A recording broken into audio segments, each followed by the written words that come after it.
I still remember the first time I saw that house. It was a crisp November afternoon in 1975. Kathy and I had been looking for a place to settle down with our kids, somewhere with a little bit of history, a story, and we found it on Ocean Avenue.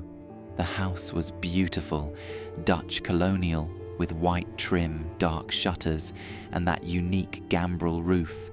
Standing there, we could see ourselves living in it. I could almost imagine family dinners, the kids running through the yard, the sound of laughter filling the rooms. It felt right. Too right, maybe. We weren't unaware of the house's history. It was public knowledge that the previous year, something terrible had happened there. 6 people, an entire family, had been murdered in their beds by the oldest son, Ronald DeFeo Jr. He claimed to have heard voices that drove him to commit such unspeakable violence. People called him a madman, said he was out of his mind. But that didn't stop the whispers that the house itself was different. Kathy had her reservations, understandably, but I convinced her, or maybe I convinced myself, that the past was the past. It was just a house, 4 walls, and a roof.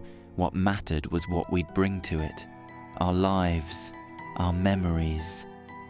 In a way, I saw it as a fresh start, a blank slate where we could make a home.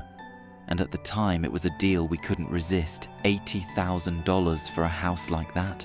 It was practically a steal. So, despite that lingering tension, that itch in the back of my mind, we bought it. On paper, it was the right decision, but as we signed those papers, I remember feeling off. It was subtle, like a chill that crept in the back of my mind and wouldn't let go. I told myself I was being paranoid, that it was just the weight of buying a home. When we finally moved in, there was a strange stillness in the air, as if the house was holding its breath. It didn't take long before that stillness started to feel more oppressive. We hadn't even unpacked before strange things began to happen. Things I'd never been able to explain. I'd get these odd sensations, like someone was watching me, or there'd be this draft, ice cold, even when the windows were shut. We brushed it off at first. Old houses make strange noises, I told Kathy, trying to keep her spirits up. But deep down, I felt it, the sense that we were intruding. The walls, the floors, the very air in that house felt like it had a life of its own, like it was just waiting. If I'd known then what I know now, I would have walked away. I would have taken my family and run, as fast and as far as possible. But sometimes life doesn't give you that choice.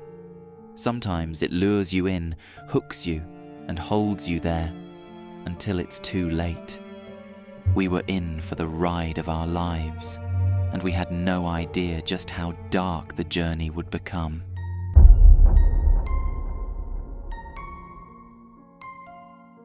The first few days in that house were a strange mix of excitement and unease. We were happy to have found a place that felt like it could be ours, but there was something else in the air, something I couldn't quite shake. I told myself it was just jitters from a big life change, something everyone must feel when they move into a new home. But looking back, I wonder if it was something more. On that first night, Kathy and I were unpacking late into the evening. The kids were exhausted, asleep in their rooms, and it was just the 2 of us, alone in the quiet. I remember how silent the house was. Even when I stood still, it felt like that silence was pressing in on me, almost as if it were listening. When I mentioned it to Kathy, she laughed, said I was just tired and imagining things, but I could tell she felt it too. Then there was the smell. I don't know how to describe it exactly. It wasn't mold or rot, nothing natural. It was heavy, almost sickly sweet, lingering in certain rooms but never in the same place twice. Kathy tried scrubbing it out, thinking it was from an old cleaning solution or some kind of mildew in the walls. But the smell came and went on its own terms, like it was alive. And there was one room in particular, the sewing room, just off the main hall on the second floor. The first time I went in, I felt a chill run down my spine. It was odd because there was no draft, no reason for the room to feel colder than the rest of the house. But every time I stepped inside, the hairs on the back of my neck would stand on end. I tried ignoring it, but eventually I found myself avoiding the room altogether. By the third day, the whole family was settled in. The kids seemed happy enough, running up and down the stairs, exploring every nook and cranny. But every so often, I'd catch them looking over their shoulders, as if they sensed something behind them. When I'd ask, they'd just shrug, say it was nothing, but I could see it in their eyes. They felt it too. It wasn't long before the night started feeling different. The kind of quiet you notice when something's not right. Every creak and groan of the old house felt amplified, echoing down the halls, as if the walls themselves were shifting, breathing. One night, around 2 a.m, I woke up shivering. The room was freezing, even though we'd set the heat to keep the chill out. I got out of bed to check the thermostat, but as soon as I stepped into the hallway, I felt this weight. It's hard to describe, but it was like something was pressing down on me, making it hard to breathe. I told myself I was half asleep, imagining things, but I knew there was something there, something watching. Kathy woke up, sensing my unease, and I did my best to downplay it, chalking it up to old pipes and settling floors. She nodded, trying to believe it, but her eyes told me she knew better. We didn't talk about it, not really. Maybe we were both afraid of giving it a name, making it real. We'd just moved in, and this was supposed to be our fresh start, but deep down, I think we both felt it. That we weren't alone in that house. And whatever was there, it didn't want us there.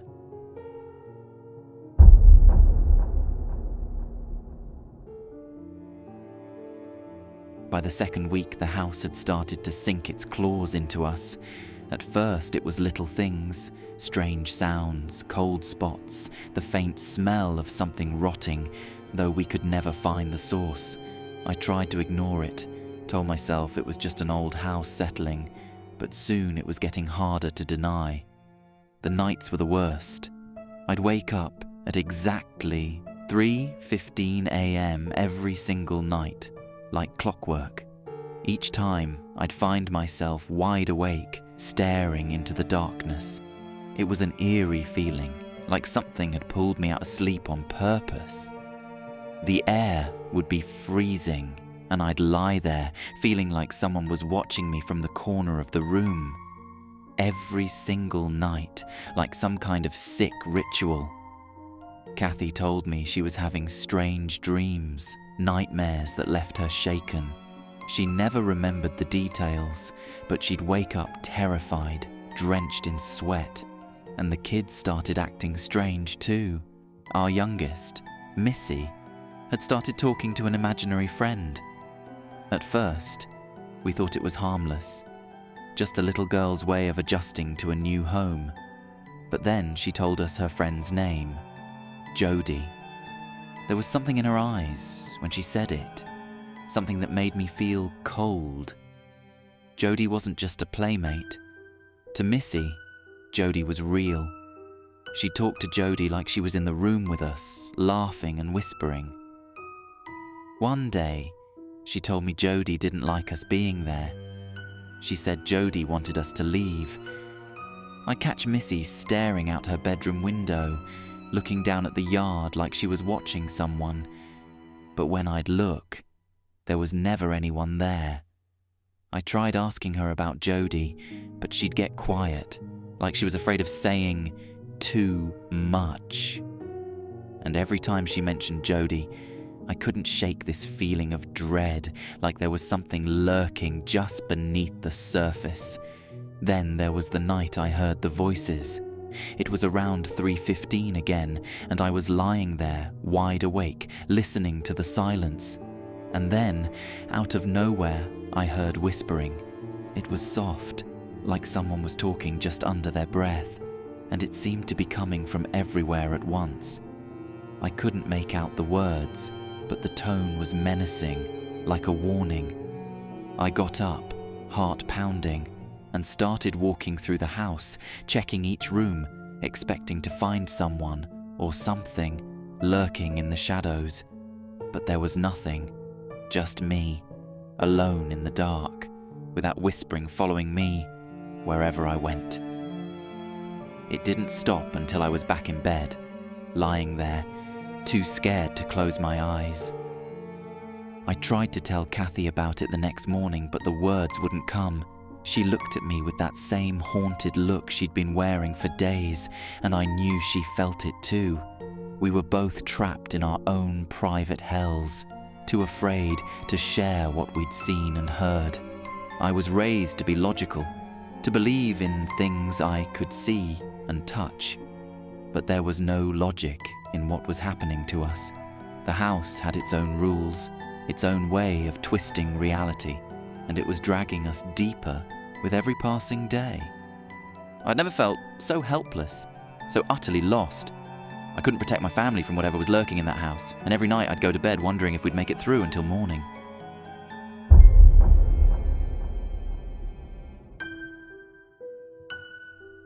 It didn't take long for the house to start changing us, changing me. I could feel myself slipping day by day, but there was nothing I could do to stop it. It's like the house had some kind of hold on me, like it was digging into my mind and feeding off whatever fear or anger it found. Kathy noticed it too. She'd ask if I was okay, tell me I was acting different, distant. I'd snap at her, tell her I was fine, that she was overreacting. But deep down, I knew she was right. I wasn't myself anymore. The strange thing was, I didn't even recognize myself in the mirror some days. My face looked different. Dark circles under my eyes, a paleness to my skin that I couldn't shake, no matter how much I slept or how much sun I got. I was constantly on edge. Like a storm was brewing inside me, just waiting to be unleashed, and I wasn't the only one feeling it. Kathy was changing too. She was more anxious, jumpy, like she was expecting something horrible to happen at any moment. She started losing weight, even though she was eating the same as always. She'd complain about these cold spots, places in the house that were so frigid she could see her breath, even though it was the middle of November and the heat was on. I'd go to check, but by the time I got there, the room would be warm again, as if nothing had happened. We tried to keep things normal for the kids, pretending everything was okay, but they could feel it too. The laughter that had once filled the house was gone, replaced by this tense silence that hung in the air like a dark cloud. The kids would whisper among themselves, looking over their shoulders, always glancing at the walls like they expected them to come alive. And then there were flies. They started showing up out of nowhere, swarming around the windows, especially in the sewing room. It was bizarre, hundreds of flies, thick and black, buzzing against the glass, no matter how cold it was outside.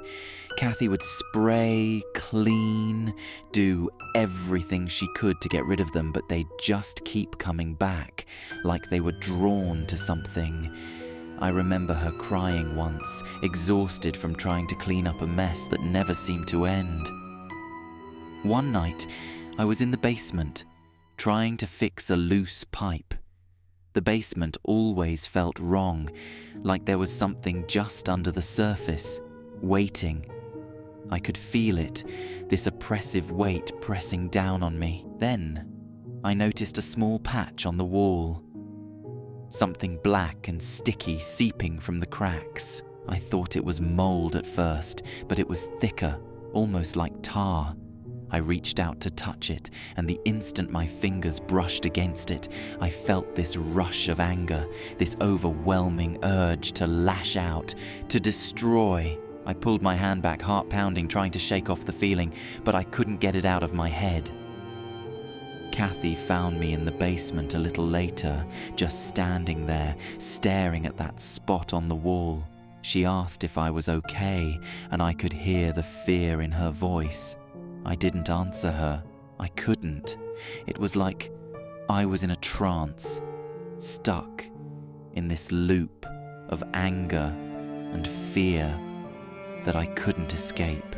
Kathy was beside me, breathing softly, but I couldn't find any comfort in her presence. Instead, I felt resentment. I couldn't explain it, but I started to hate her, hate the kids, hate everything that tied me to that house.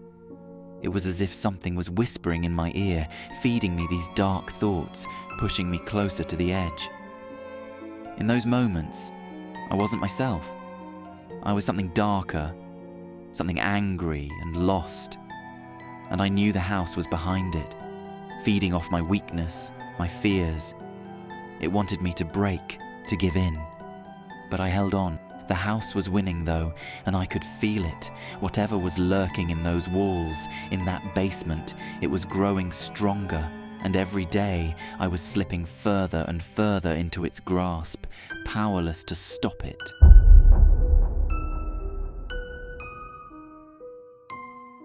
As the days dragged on, the house's hold on us only grew stronger. I was barely sleeping, waking up every night at 3:15 a.m. like clockwork. It was as if the house itself was waking me, forcing me to confront whatever was lurking in the dark. And every night, I felt that presence around me, cold and oppressive, filling me with a sense of dread so deep it was almost paralyzing. Kathy tried to be strong for the kids, for me, but I could see she was falling apart. She'd grown quiet, withdrawn, barely speaking except to check on the kids or ask me if I was okay. But her eyes told a different story. They were haunted, filled with fear and exhaustion, like she was carrying the weight of something she couldn't understand. And there were moments when I'd catch her looking at me with something close to terror, as if she barely recognized the man she'd married. One night, Kathy woke up screaming. I shot up in bed, heart racing, and found her clutching her face, sobbing. She told me she'd seen something. Her reflection in the mirror had changed, her face twisted and wrinkled like she was decades older. She looked at me with this desperation, begging me to believe her. I wanted to reassure her, to tell her it was just a dream. But I couldn't shake the feeling that it was something more, something real. After that night, the dreams got worse. Kathy would wake up covered in scratches, bruises she couldn't explain. She'd cry, saying something was clawing at her, whispering in her ear, telling her to leave, to run.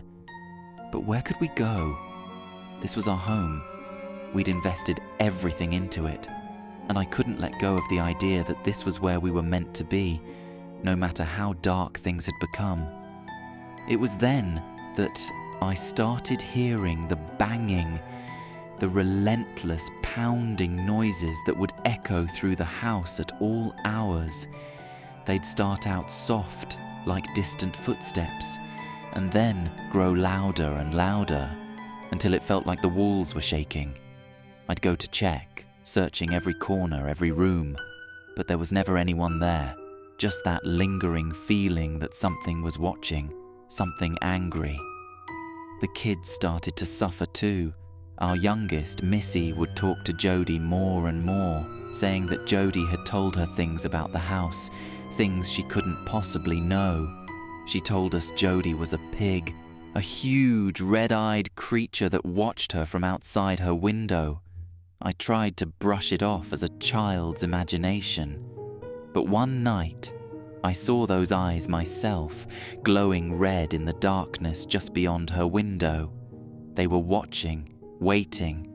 The tension in the house grew unbearable. Kathy and I were constantly on edge, snapping at each other over the smallest things, barely holding on, and the house seemed to feed off that, twisting our thoughts, driving a wedge between us. It was as if it wanted us isolated, vulnerable, like prey. I went down, almost in a trance, feeling that same anger, that same dark energy pulsing through me. I stood there, staring at that black, oozing spot on the wall, feeling like it was calling to me, pulling me deeper. I don't know how long I stood there, but when I finally came back to my senses, I felt empty, hollowed out. Whatever I'd felt down there had taken something from me, something I couldn't get back. And as I climbed the stairs, I knew that I was no longer in control. The house was in control, and it was only a matter of time before it would destroy us all.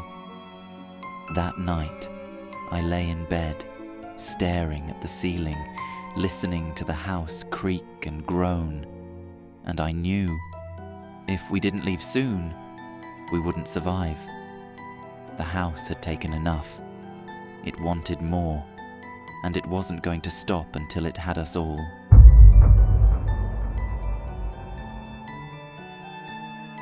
I knew we couldn't stay any longer. It wasn't just the strange occurrences, the whispers, the cold spots, the nightmares. It was the feeling that we were being slowly consumed, that every minute we spent there we were losing a piece of ourselves. Kathy and I'd started talking more openly about leaving. At first, I kept telling myself that we'd work through it, that it was just some phase the house was going through. I tried to rationalize it, telling myself that if we stuck it out, we'd eventually find peace. But every time I said it, a part of me knew I was lying, that I was fooling myself. It wasn't just the two of us anymore. The kids were terrified, and I could see it in their faces, especially Missy. Her imaginary friend, Jodie, was becoming more and more real to her, more aggressive. She'd often talk about Jodie being outside, telling her to open the window so Jodie could come inside. But there was no Jodie. There was something else, something I couldn't put into words. We reached out to a priest, Father Mancuso. He had heard about the house, but when he arrived, I could see the doubt in his eyes. He came in, performed a blessing, and said a few prayers, but nothing changed. The atmosphere in the house remained thick with malice, like it was rejecting him. He looked shaken when he left, his hands trembling as he crossed the threshold. He wasn't the only one who tried to help. We contacted a paranormal investigator named Ed Warren and his wife Lorraine. They were known for dealing with cases like this, cases where the supernatural seemed to hold real power. I remember the day they arrived. It was late afternoon, and the sun was just beginning to set, casting long shadows across the yard. I thought maybe they could help. Maybe they could fix this. Maybe they could make it stop. But when Ed and Lorraine came in, I saw the same thing I'd seen in Father Mancuso's eyes. Fear. They were trained to deal with things like this, but I could see it in the way they looked at each other, the way they hesitated when they entered the house. They knew something was wrong. They didn't have to say it. Ed went straight to the basement, like he was drawn to it. He stood there for a long time, his back to me, his face pale, his body rigid. Then he turned around, his eyes wide with something I'd never seen in him before. Genuine terror. He didn't say a word, just walked out of the basement and up the stairs. Lorraine, on the other hand, was much more reserved. She sat quietly, sensing the energy in the house, her eyes darting from room to room. I could see the sadness in her face. She could feel the oppression in the walls, the anger that lingered like smoke in the air. They told us what we already knew. We couldn't stay there. The house was dangerous. It was feeding off our fear, growing stronger with each passing day. They spoke of things I didn't fully understand. Entities, spirits, demons that were trapped in the house, bound to it by some unknown force. They said the house had a history, a dark history that went back centuries, and that whatever haunted it had never left. "We have to get out," Ed told me, his voice steady, but his eyes betraying a deep unease. I didn't argue. I couldn't. We couldn't stay any longer. Every day I felt myself slipping further into something dark, something I couldn't control. Kathy and the kids were suffering, and I couldn't protect them from whatever was happening to us. It wasn't just the house. It was us, too. The darkness had started to change us, and I was afraid we might never be the same again. But even as we prepared to leave, I could feel it. It wasn't done with us yet. The house wasn't going to let go so easily.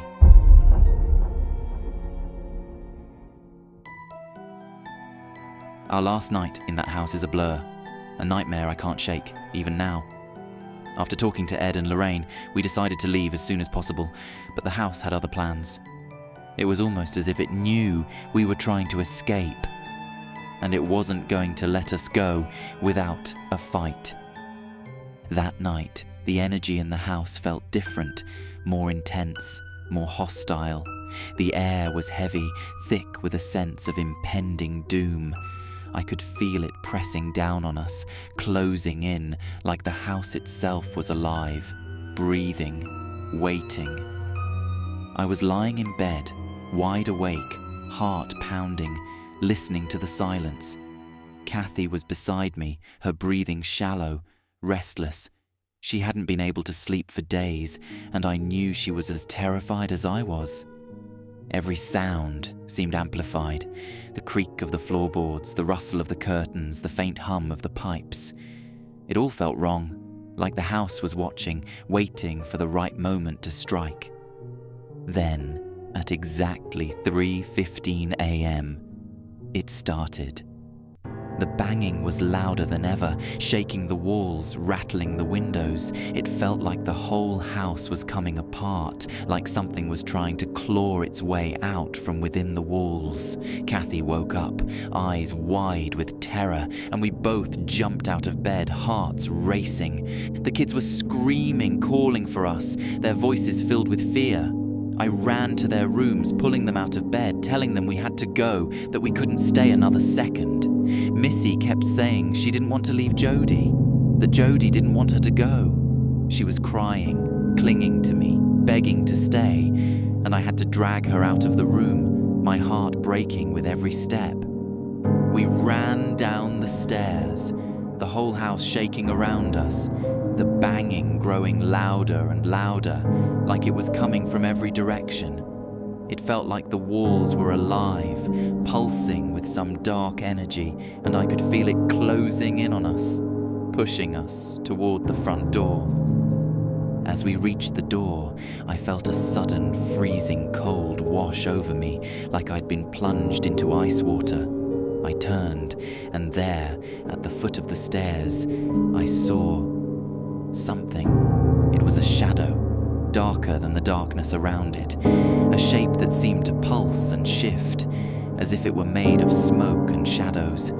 I couldn't see its face, but I could feel its eyes on me, boring into me with a hatred so intense it felt like it was burning through my skin.